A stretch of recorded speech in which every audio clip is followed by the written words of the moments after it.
Ini terakhir untuk hari ini lah Pak Guru. Udah 40 menit Pendapat ternyata lu Bang. kita. Pendapat lu Bang. Pendapat lu Bang tentang animasi Ibra. Tahu nggak animasi Ibra? Iya viral sekarang Ya, ya. yang ini nih. Ya tapi gue gak habis pikir. Masa ada orang yang gak biasa makan makanan enak sih? Ya kan enak menurut kamu belum tentu enak menurut orang lain. Oh, so you think lebih enakan tempe sama sayur daun kingkong? Singkong ho. Yeah, whatever. Enakan daun singkong daripada sushi gitu. Kamu tahu ndak? Rasulullah pernah kelaparan ketika sedang menggali parit di perang Khandaq. Mulai deh. Selalu pakai kisah zaman purba untuk membenarkan kejadian yang terjadi di zaman now. Aja kalimat terakhirnya mantap. Ini lagi viral banget, coba kita lihat yang lainnya. Iya ini viral karena katanya ini mabok agama semua gitu ya. Ya. Wait. What? Pak Kiai, ini tuh musim kemarau. Udah lama gak turun hujan. Dan ini api loh. Masa solusinya berdoa sih? Oh, doa itu senjata orang mukmin. Api ini gak akan padam dengan hanya didoain, Ibra. Cuma gue ngomong sama orang-orang di sini. Doa terus tanpa usaha optimal buat apa? Allah juga gak suka sama orang yang gak cerdas. Tayang di TV loh ini. Iya. Tanggapannya Pak Guru. Ini kayak sebenarnya kayak Itu tuh saya bukan sih? Iya kayak Oh, itu. kayak sentilan-sentilan gugem. Iya. Jadi animasi. Ya banyak sih, saya juga itu satu kepikiran itu ya sudahlah. Ya setidaknya ngelihat dari saya tuh harap-harap cemas dan sikap saya tuh mendua dalam hal melihat reaksi netizen terhadap film kartun ini. Boleh disebut kartun gak sih animasi? Boleh. Ya, boleh ya. Jumbo juga sebetulnya kartun kok. Iya, saya tuh seneng nyebut itu tuh film kartun gitu. Cuman dulu waktu saya bahas tentang Titan-Titanan itu, wow, fans anime marah. Oh iya. Jangan disebut kartun ya, biarin itu kartun kok. Nah, gini, saya tuh berpikir mendua karena di satu sisi saya tuh senang ketika masyarakat itu menjadi lebih kritis terhadap hal-hal yang bernuansa dengan simbol-simbol keagamaan. Tapi saya juga khawatir bahwa itu tuh jalan mereka untuk membenarkan hal-hal yang salah yang biasanya hanya dilarang oleh kaum beragama. Nah, jadi agak bingung. Saya tuh seneng karena saya tuh merasa bahwa apa yang saya bicarakan selama ini tuh akhirnya banyak temen gitu.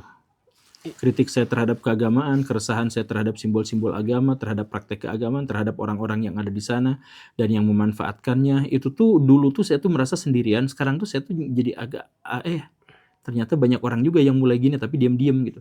Nah, tapi ini tuh diikuti dengan sikap yang agak berlebihan gak sih gitu. Saya tuh mengiranya gitu.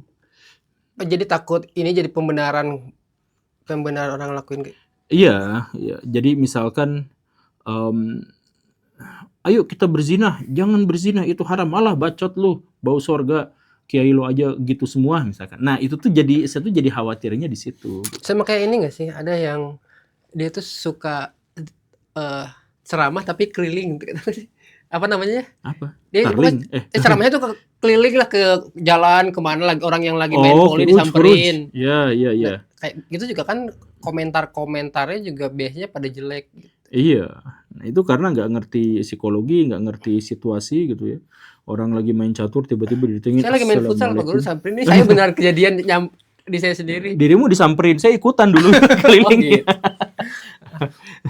Tapi yang membuat guru gembul ini saya juga masih bingung, yang membuat guru gembul bisa dikenal banyak orang, apakah si statementnya itu sebenarnya termasuk mewakili apa yang orang ingin sampaikan tapi nggak berani, atau sekedar beda aja? Karena sekedar beda banyak kok juga orang yang beda kok. Iya, sebenarnya saya mah hanya mewakili. Jadi orang-orang yang dukung saya itu misalkan ya, yang mereka menyatakan kepada saya ngomong gitu ya, mereka tuh bilang saya juga sepikiran sama Pak Guru, cuman saya nggak berani ngomongnya. Poinnya tuh seringnya di situ gitu. Ya karena memang kan galak pisan yang saya lawan itu dalam tanda kutip. Saya tuh yang Anda lawan-lawan karena nggak satu ya. Iya. Yang Anda lawan-lawan itu banyak gitu. Nah, tapi balik lagi ke animasi ini. Dulu saya tuh pernah bertemu dengan seorang pendeta Kristen. dan dia tuh ngebocorin rahasia ke saya, ngomong, bukan ngebocorin rahasia, ini mah strategi mereka aja. Kita juga emang jujur aja melakukan dakwah misionaris bla bla bla bla gitu.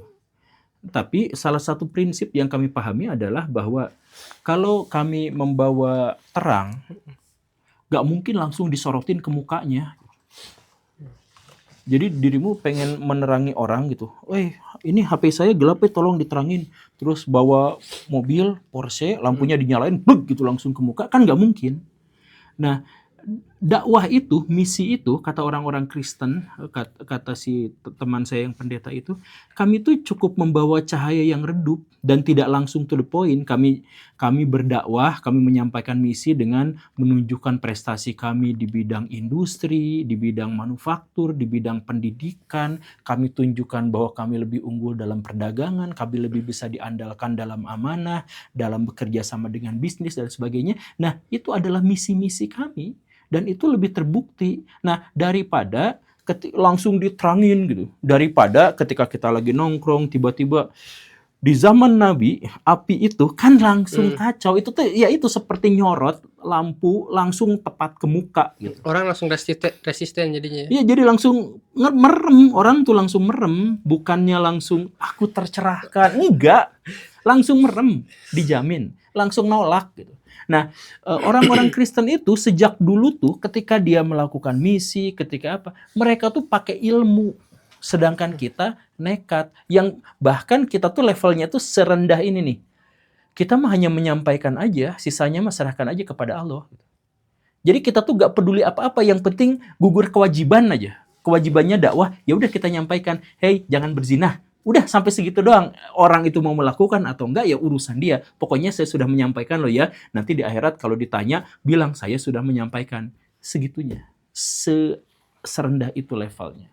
Kalau misalkan si orang Kristen itu bisa sampai seumur hidup hanya untuk mencoba mengkristenkan satu orang tuh bisa.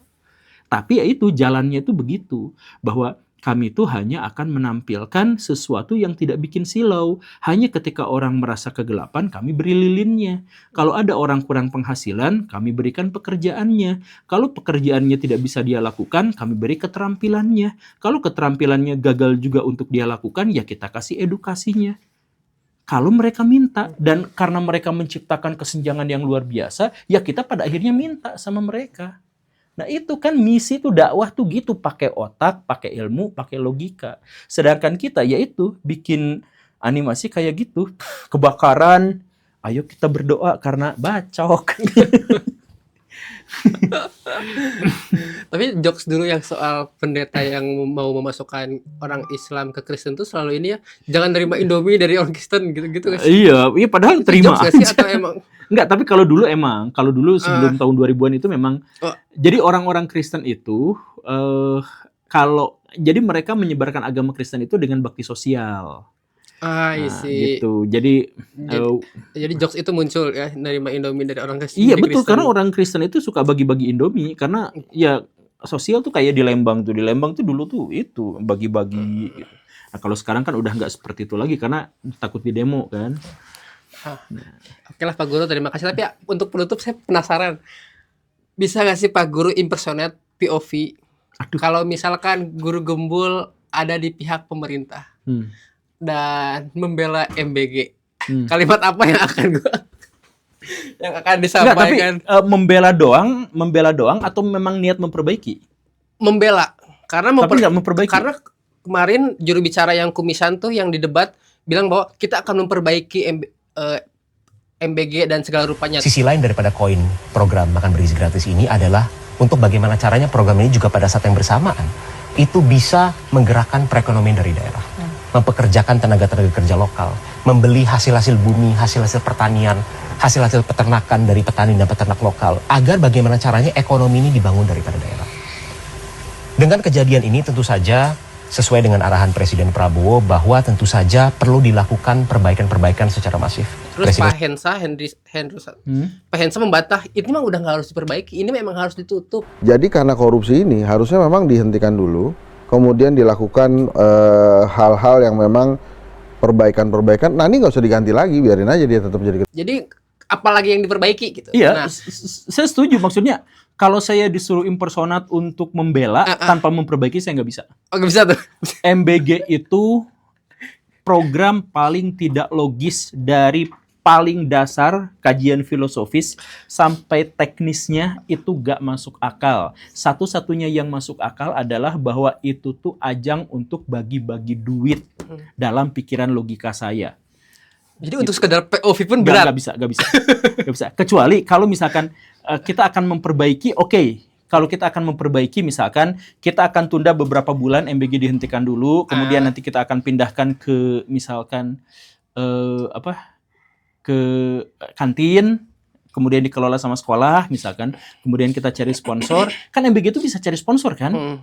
Jadi ini tukang makanan dari Indomilk sampai apa itu tuh kan bisa diporotin sebagai iklan kan, bagian dari iklan kan sebenarnya. Itu tuh bisa dibisnisin, nggak usah semuanya dari anggaran negara gitu.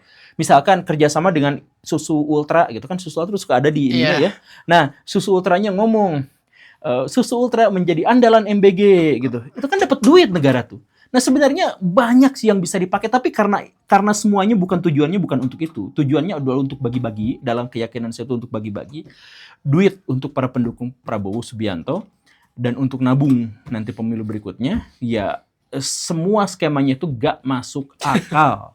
Gak masuk akal kecuali untuk korupsi. Oke, Pak Guru, terima kasih untuk hari ini. Sampai jumpa besok. Assalamualaikum warahmatullahi wabarakatuh. Waalaikumsalam warahmatullahi wabarakatuh.